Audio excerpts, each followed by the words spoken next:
Berarti Allah itu ada atau tidak ada? Ada. Dia tidak hanya ada, Pak, tapi dia juga maha kuasa.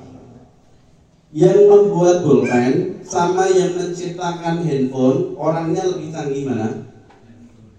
Handphone. Jenengan kok tahu? Kenal emangnya? Yang menciptakan pulpen jenengan kenal?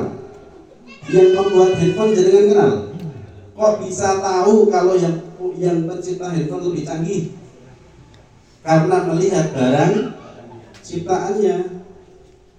Loh, kita manusia itu barang ciptaan Allah, lebih canggih dari pulpen, lebih canggih dari handphone. Bahkan pulpen, handphone ciptaan kita manusia ini. Artinya Allah super power. Dia tidak hanya ada, tapi dia maha kuasa. Sehingga pertanyaannya adalah, kalau kita butuh uang untuk melunasi hutang, tidak ke Allah tapi ke bank, kenapa? Tidak tahu atau tidak yakin?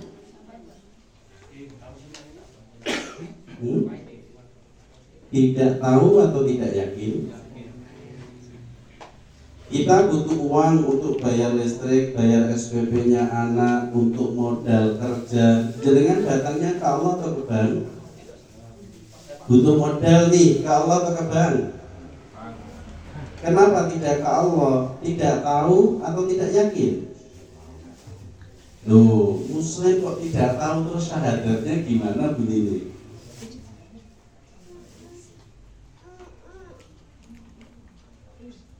Maka sebenarnya Bapak dan Ibu, ini masalah utama kita. Iman perlu diperbaiki, bahwa Allah ada dan Dia Maha Kuasa.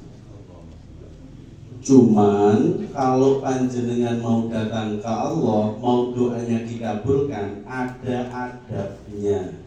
Tidak semata-mata ya Allah nyuwun tiba-tiba dikasih, kalau gak dikasih mutung. Ya ampun, ngoten. Kalau Nabi yang berdoa makbul, Pak. Contohnya tadi Nabi Isa alaihissalam, Nabi Yunus alaihissalam, hampir semua Nabi makbul doa-doanya. Juga para wali Allah ketika minta hujan, turun hujan. Juga para sahabat demikian. Tapi kita siapa? Maka harus tahu diri, jangan menyamakan kita dengan mereka. Contoh dalam hadis, Rasulullah memberikan kita doa-doa supaya lunas hutang. Yang melantunkan doa-doa itu sahabat, karena Rasulullah menyampaikan doanya kepada sahabat. Sahabat imannya tinggi, Pak, melantunkan doa semacam itu lunas betul. Nah, kita mau nyontoh sebanding dengan sahabat gak bisa, karena kita bukan sahabat. Kita beda dengan sahabat. Contoh, pernah dengar cerita ini tidak ya? Ada sahabat melihat atau dikeluki oleh temannya digigit ular berbisa. Kemudian oleh beliau, sahabat ini, dibacakan Al-Fatihah. Kemudian ditiupkan kepada yang digigit ular tadi. Sembuh, Pak. Pernah dengar hadis itu? Sekarang coba jenengan yang praktek. Temannya digigit ular, jenengan tahu hadis ini, terus sok suci, tenang, jangan dibawa ke rumah sakit. Saya tahu ilmunya, saya baca hadisnya. Bacakan Al-Fatihah. Bismillahirrahmanirrahim. Alhamdulillahirabbil alamin sampai selesai. Tiupkan, sembuh. Baca lagi sekali lagi, tiupkan lagi, sembuh. Tambah semaput sesuai. Kenapa? Mereka sahabat, kita siapa, Pak? Lafadznya sama, beda hasilnya karena beda tingkatan imannya. Maka kita harus punya sesuatu yang berbeda, punya adab yang berbeda kepada Allah. Jangan samakan dengan para sahabat.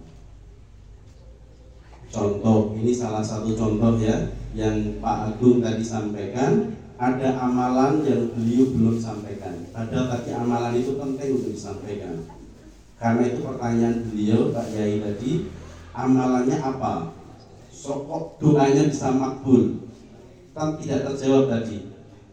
Dan beliau juga tidak menyampaikan tadi. Salah satu amalan beliau yang pernah disampaikan ke kami atas bimbingan kami sebenarnya juga, ibu kandung beliau itu bangun tengah malam. Kami menyarankan waktu itu jam 12 malam bangun, sampai subuh jangan tidur.